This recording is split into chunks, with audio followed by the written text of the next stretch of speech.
తెలుగు గంగావతరణం గురించే చెప్తాను. మరొక్కటి రేపు మనము ఆమెను సత్కరించేటప్పుడు అమ్మగా ఉంటాం.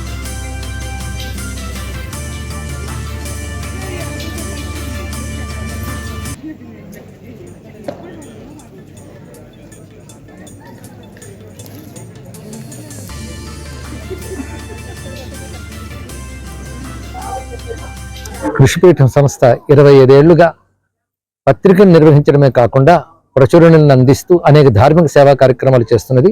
ఋషిపీఠం అంటే భారతదేశం అని అర్థం, అంతేగాని ఏవేవో ఉపాసనలు పీఠాలు లాంటివి కాదు. భారతదేశానికి మరొక పేరు ఋషిపీఠం. అంటే ఋషులు స్థిరంగా ఉన్న చోటు అని అర్థం. మన సంస్కృతి అంతా ఋషి సంస్కృతి, అంటే ఋషులు ఇచ్చినటువంటి సంస్కృతి విజ్ఞానం, దానిని నేటి తరానికి అందించడానికై కృషి చేస్తున్న సంస్థ గనక దీని పేరు ఋషిపీఠం. ఇప్పుడు 25 ఏళ్లుగా నిర్విరామంగా చేస్తున్న ఈ కృషిని ఒక్కసారి రజతోత్సవ వేడుకలుగా మేము నిర్వహించుకుంటున్నాం. ఇవాళ రోజున వేద సభ జరిగినది.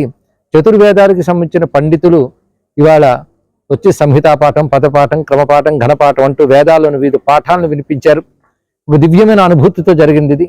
అదేవిధంగా కళారూపంగా కూడా మన సంస్కృతిని అందించడానికై ఋషిపీఠం చేస్తున్న కృషిలో భాగంగా గంగావతరణం అనే పేరుతో ఒక దివ్య ఘట్టాన్ని నృత్య రూపంగా అందించబోతున్నాం.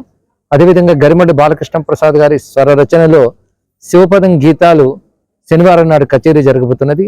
అదేవిధంగా ఆదివారం నాడు ఋషిపీఠం పెద్ద సభ ఆత్మీయ సత్కారం పేరుతో మొత్తం ఋషిపీఠం యొక్క ప్రస్థానం ఆరో తెలుసుకుంటూ దేశవ్యాప్తంగా ఉన్న ఋషిపీఠాన్ని కృషి చేస్తున్న పెద్దలందరినీ సత్కరించడం జరుగుతున్నది.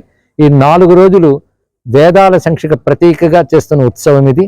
సహకరిస్తున్న పాత్రికేయులందరికీ కూడా అభినందనలు, నమస్కారాలు. విశేషించి ఈ కార్యక్రమానికి ప్రపంచవ్యాప్తంగా ఋషిపీఠ అభిమానులందరూ విచ్చేస్తున్నారు. మన భారతదేశంలో ముంబై, బెంగళూరు, చెన్నై మొదలైన ప్రాంతాల్లోనూ, ఇక ఆంధ్రప్రదేశ్, తెలంగాణ నుంచి వివిధ ఊళ్ళ నుంచి వస్తున్నారు. అలాగే అమెరికా లాంటి దేశంలో కూడా ప్రత్యక్షంగా చూడాలని వస్తున్నారు. దీని ప్రత్యక్ష ప్రసారం ఉన్నా ప్రత్యక్షంగా చూడాలని చాలామంది వస్తున్నారు. వీరందరి అభిమానం ఋషిపీఠానికి బలం, సనాతన ధర్మాన్ని వ్యాప్తి చేయగలం అనే ధైర్యం కలిగిస్తుంది.